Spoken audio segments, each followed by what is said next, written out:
اس نے اپنے چچا کو اس لالچ میں قتل کر دیا تاکہ اس کی ساری جائیداد کا وارث میں بن جاؤں۔ قتل کر کے لاش اس نے راستے میں ڈال دی۔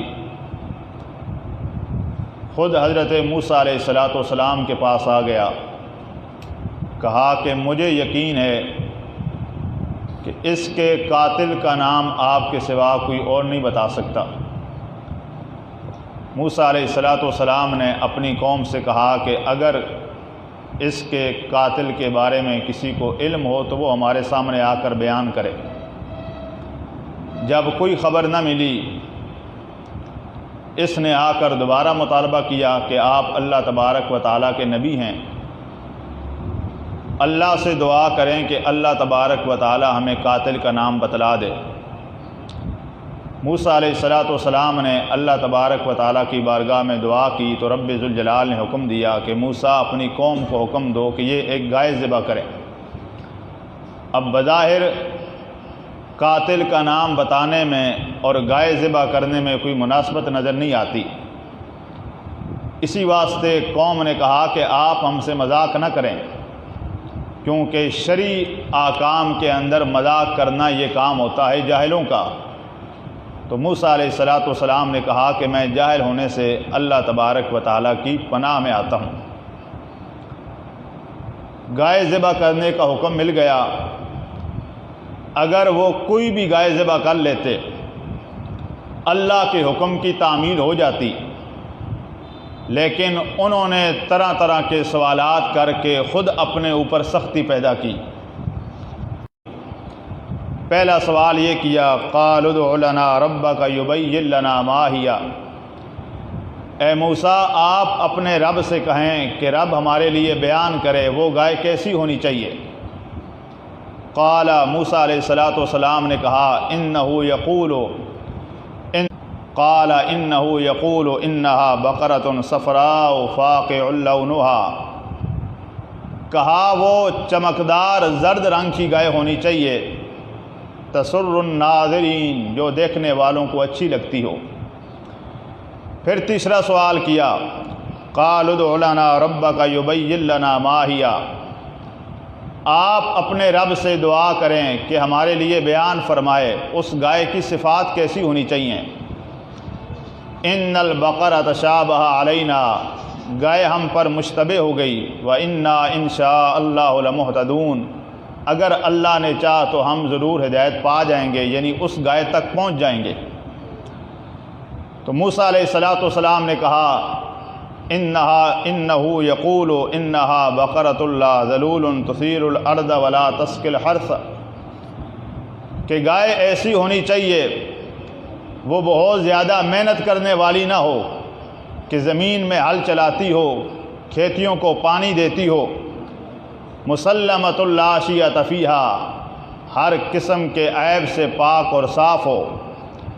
قالوا الآن جئت بالحق، جب قوم نے یہ ساری صفات گائے کی سن لی تو کہا کہ اب آپ نے ٹھیک ٹھیک بیان کر دیا ہے۔ فذبحوها وما كادوا يفعلون، انہوں نے اس گائے کو ذبح کیا حالانکہ وہ گائے ذبح کرنے والے نہیں تھے۔ اب مخصوص صفات جو اس گائے کی بیان کی گئی، ایسی گائے وہ تلاش کرنے کے لیے نکلے کہ جس گائے کے اندر ساری صفات پائی جائیں۔ یہ گائے ان کو بنی اسرائیل کے ایک نیک شخص کے نوجوان بچے کے پاس سے ملی۔ بنی اسرائیل کا وہ نیک انسان جس نے مرتے وقت اس کا ایک معصوم بچہ تھا، یہ گائے اس وقت بچیا تھی۔ اللہ تبارک و تعالیٰ کی بارگاہ میں دعا کی کہ یا اللہ اس بچیا کو میں اپنے اس بچے کے لیے تیری حفاظت میں دے کے جا رہا ہوں۔ اللہ نے اس کی دعا قبول فرمائی، وہ جنگل میں چرتی رہی، یہ بچہ بھی جوان ہو گیا۔ جب یہ اس مقام پہ گیا جہاں پہ گائے چرا کرتی تھی، گائے نے مالک کی آواز سنی تو سن کر اس کے پاس آ گئی۔ اب یہ بنو اسرائیل اس نوجوان کے پاس آئے، کیونکہ جو صفات بیان کی گئی تھیں وہ صرف اسی گائے کے اندر موجود تھی۔ انہوں نے کہا کہ تم ہم سے اس کی قیمت کتنی لوگے؟ اب اس نے منہ مانگی قیمت کا مطالبہ کیا، کہا گائے کے 10 گنا وزن سے زیادہ سونا لے کر میں آپ کو یہ گائے حوالے کروں گا۔ وہ منہ مانگی قیمت وصول کی، ان کو یہ گائے ملی۔ اب گائے کو ذبح کیا۔ گائے کو ذبح کرنے کا جو حکم دیا تو اس کا سبب کیا تھا؟ موسیٰ علیہ السلام نے فرمایا کہ تم اس گائے کی ہڈی مقتول کے جسم پہ مارو۔ جب وہ ہڈی اس مقتول کے جسم پہ لگی، وہ اللہ کے اذن سے زندہ ہو گیا۔ اس نے کلام کیا اور بتایا کہ میرا قاتل کوئی اور نہیں، میرا بھتیجا ہی ہے۔ یہ کلام کرنے کے بعد وہ مر گیا۔ تو اس واقعہ کی طرف ان آیات کے اندر اشارہ کیا گیا۔ اگلے رکوع کے آغاز میں بھی اللہ تبارک و تعالی نے اسی واقعہ کی طرف اشارہ کیا، وَإِذْ قَتَلْتُمْ نَفْسًا فَادَّارَأْتُمْ فِيهَا، کہ یاد کرو جب تم نے ایک نفس کو قتل کیا، پھر تم قتل کا الزام ایک دوسرے پر لگانے لگے۔ وَاللَّهُ مُخْرِجٌ مَا كُنْتُمْ تَكْتُمُونَ، اللہ تبارک و تعالی ظاہر کرنے والا ہے اس چیز کو جس کو تم چھپاتے ہو۔ فَقُلْنَا اضْرِبُوهُ بِبَعْضِهَا، ہم نے کہا کہ تم مقتول کے جسم پر اس کا کچھ حصہ مارو، گائے کا۔ كَذَلِكَ يُحْيِي اللَّهُ الْمَوْتَى، ایسی ہی اللہ تبارک و تعالی مردوں کو بھی زندہ فرمائے گا۔ جو نبی پاک علیہ السلام کے سامنے کفار باس بعد الموت کا انکار کر رہے تھے، اللہ نے ان کے سامنے ایک دلیل یہ بھی بیان کی، فرمایا جو رب ایک انسان کو موت دینے کے بعد زندہ کرنے پر قادر ہے، وہ رب ساری انسانیت کو موت دینے کے بعد دوبارہ زندہ کرنے پر بھی قادر ہے۔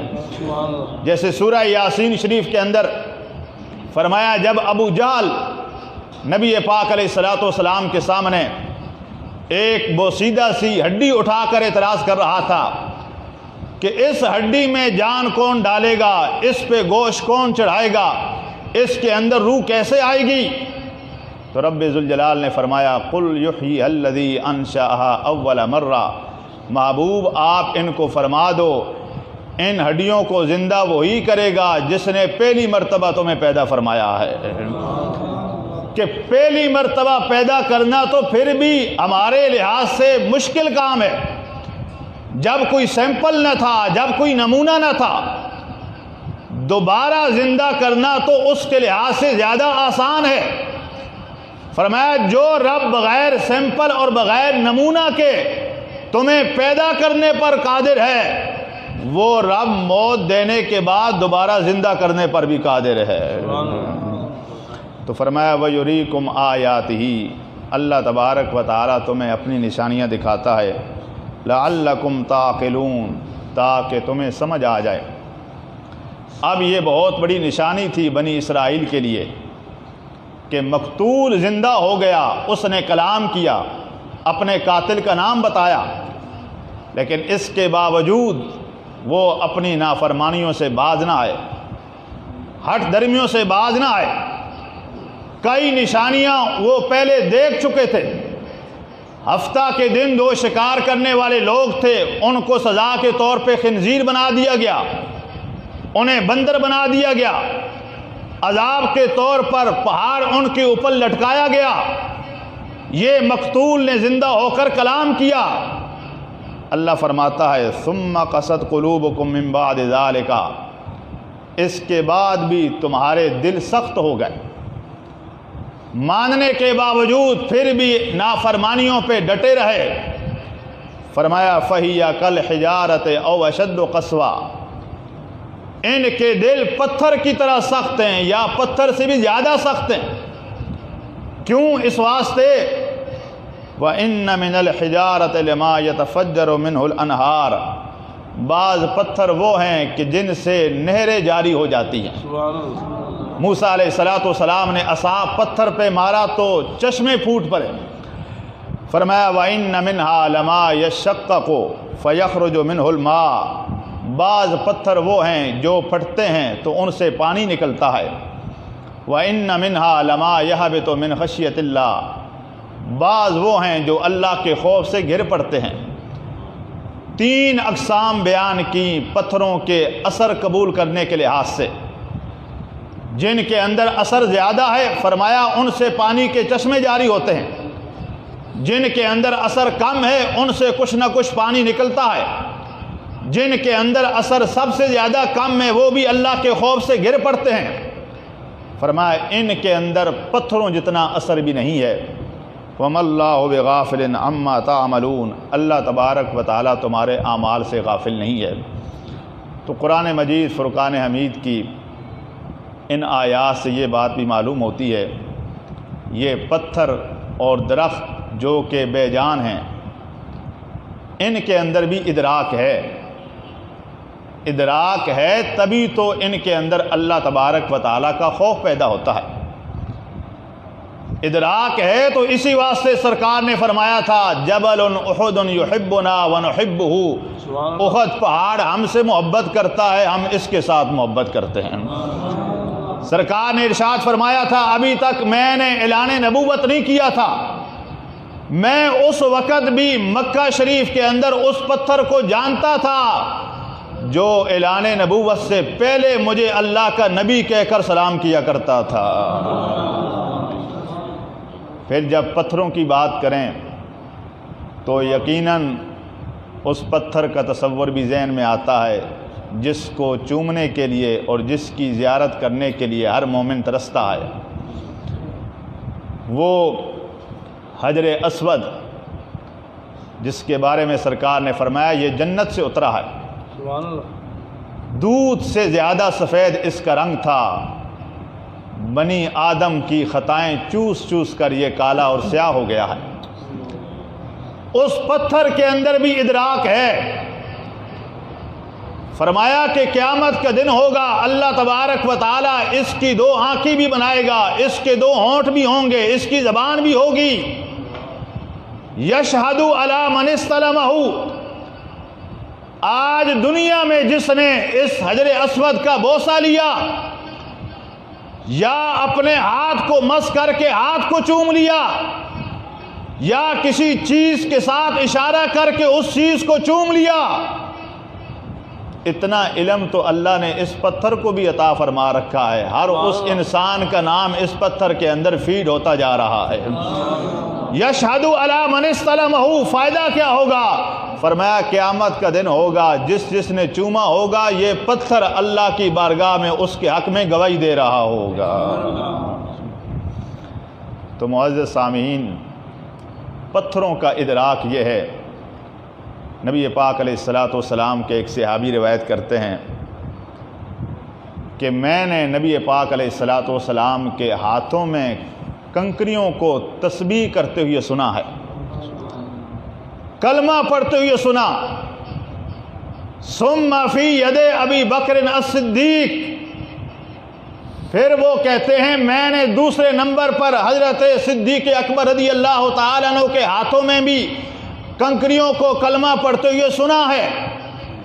پھر فرماتے ہیں تیسرے نمبر پر حضرت فاروق اعظم کے ہاتھوں میں بھی کنکریوں کو کلمہ پڑھتے ہوئے سنا ہے، حضرت عثمان غنی کے ہاتھوں میں بھی کنکریوں کو کلمہ پڑھتے ہوئے سنا ہے۔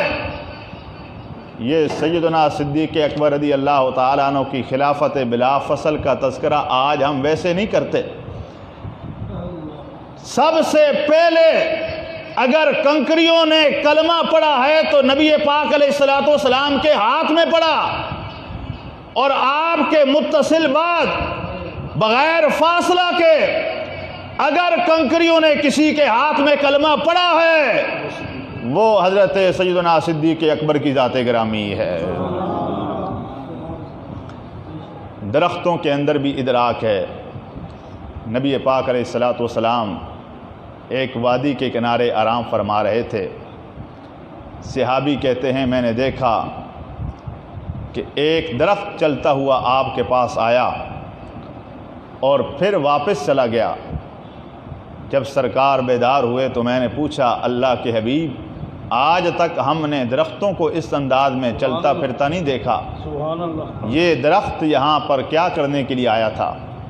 تو سرکار نے فرمایا شجرۃ استأذنت ربها ان تصلی علیہ، یہ درخت میرا امتی کب سے مچر رہا تھا مجھے سلام کہنے کے لیے، یہ وہاں پر آ نہ سکا، آج میرا گزر اس کے پاس سے ہوا تو اس کے جذبات مچل پڑے ہیں، یہ مجھے سلام کہنے کے لیے آیا تھا، سلام کہنے کے بعد واپس اپنے مقام پہ جا رہا تھا۔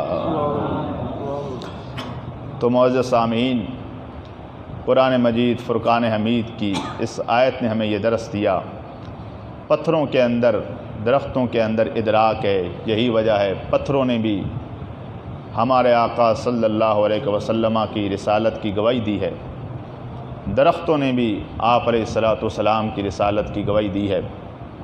آج کے درس قرآن کے اندر دوسرا پیغام رمضان شریف کی آمد کے حوالے سے بھی ہے۔ یہ مہینہ جو مہمان بن کر ہمارے پاس آتا ہے اور جو بھی اچھا میزبان ہوتا ہے، اس کی یہ علامت ہے کہ وہ اپنے مہمان کی قدر کرتا ہے، وہ اپنے مہمان کی عزت کرتا ہے۔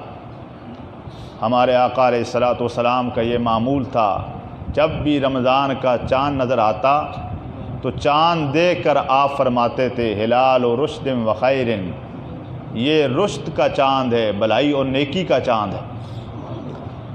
رشد کا چاند، کہ رشد کا معنی رہنمائی کرنے والا، کہ یہ چاند جب نظر آتا ہے یہ ہماری رہنمائی کرتا ہے کہ اگر تم بیج نفل کا کاشت کرو گے تو کومپل فرض کی صورت میں سامنے آئے گی، اگر ایک فرض کا بیج کاشت کرو گے تو 70 فرائض کا درجہ حاصل کر لو گے۔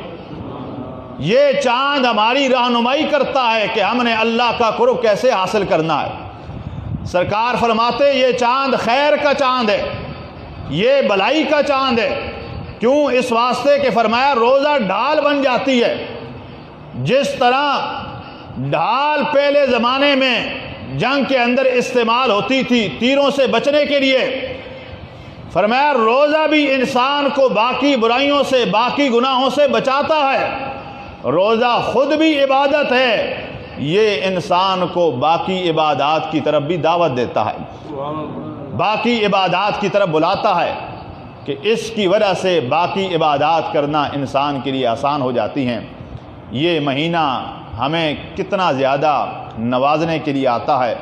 آپ علیہ الصلاۃ والسلام ارشاد فرماتے ہیں ایک سجدہ بندہ رمضان شریف کے اندر کرتا ہے، اللہ تعالیٰ 1700 سجدوں کا ثواب اس کے نامہ اعمال میں شامل فرماتا ہے۔